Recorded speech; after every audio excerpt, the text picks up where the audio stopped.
Welcome friends, मैं रुपिंदर कौर हाजिर हूँ अपनी बातें लेकर। आज हम बात करने वाले हैं डेमोन्स्ट्रेटिव प्रोनाउंस विद एग्जाम्पल्स के बारे में। संकेतवाचक सर्वनाम उदाहरणों के साथ अंग्रेजी और हिंदी में बात करने वाले हैं। तो सबसे पहले जान लेते हैं कि डेमोन्स्ट्रेटिव प्रोनाउंस क्या होते हैं। What is demonstrative pronouns? Demonstrative pronouns are used to point at something. Words this, that, these and those are demonstrative pronouns. संकेतवाचक सर्वनाम का उपयोग किसी व्यक्ति अथवा वस्तु की ओर इशारा करने के लिए किया जाता है। यह, वह, ये, वे शब्द संकेतवाचक सर्वनाम है। डेमोन्स्ट्रेटिव प्रोनाउंस को हिंदी में कहा जाता है संकेतवाचक सर्वनाम। और डेमोन्स्ट्रेटिव प्रोनाउंस को हम पॉइंट करने के लिए यूज़ करते हैं समथिंग, किसी भी व्यक्ति अथवा वस्तु की तरफ पॉइंट करना हो, इशारा करना हो या संकेत करना हो। संकेत करके हम कोई बात करते हैं तो उसे ही डेमोन्स्ट्रेटिव प्रोनाउंस कहते हैं। इनमें जो वर्ड्स शामिल होते हैं, जो शब्द है this, that, these and those. This का मतलब होता है हिंदी में यह, दैट का वह, दीज का ये, दोज का वे।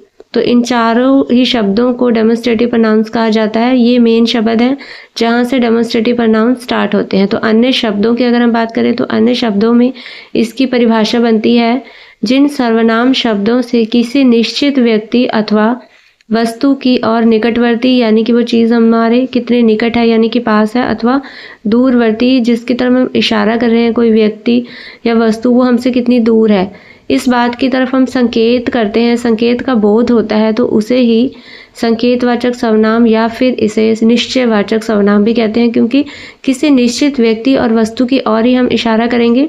जब भी हम कोई बात करते हैं, अगर हमने किसी की तरफ इशारा किया तो हमें पता होता है, वो निश्चित होता है कि हम किस व्यक्ति और वस्तु की तरफ इशारा कर रहे हैं। तो इसलिए इन्हें निश्चयवाचक सर्वनाम भी कहा जाता है। तो चलिए अब आगे बढ़ते हैं, एग्जाम्पल्स देख लेते हैं। तो चलिए एग्जाम्पल्स की ओर बढ़ते हैं। This, that, these and those. Number 1, this says that object is near. यह कहता है, दिस सेज दैट यानी कि यह कहता है या फिर यह बताता है कि वस्तु हमारे निकट है। किसी भी वस्तु और व्यक्ति की तरफ जो हम इशारा कर रहे हैं वो हमारे निकट है, हमारे पास है, यही बताता है this. Number 2, that says that object is far from अस। वह कहता है कि वस्तु हमसे दूर है। यानी कि डेमोन्स्ट्रेटिव प्रोनाउंस में जब किसी व्यक्ति और वस्तु की तरफ हम इशारा करते हैं जो हमसे दूर होती है, तब हम दैट का यूज़ करते हैं। Number 3, these says that objects are near us. ये कहते हैं कि वस्तुएं हमारे निकट हैं। अब जो ये हमने यूज़ किया, ये प्लूरल फॉर्म में है। दिस का प्लूरल फॉर्म है, दिस सिंगुलर फॉर्म में होता है और दीस प्लूरल फॉर्म में होता है, यह, ये। इसी तरह से दैट का प्लूरल फॉर्म होगा दोस, दैट होगा सिंगुलर, दैट को कहेंगे वह, प्लूरल को कहेंगे वे। तो these says that objects are near us, ये कहते हैं कि वस्तुएं हमारे निकट हैं। जब भी हम प्लूरल फॉर्म में यानी कि एक से ज़्यादा व्यक्ति और वस्तुओं की तरफ इशारा करते हैं जो हमारे पास होती हैं, तब हम दीस का यूज़ करते हैं। इसी तरह those says that objects are far from us. वे कहते हैं कि वस्तुएं हमसे दूर हैं। जब भी हम किसी वस्तु या किसी चीज़ की तरफ इशारा करते हैं जो हमसे दूर होता है, वो प्लूरल फॉर्म में होता है, एक से ज़्यादा होती हैं, तब हम वे का यूज़ करते हैं, दोज का यूज़ करते हैं। तो those says that objects are far from us.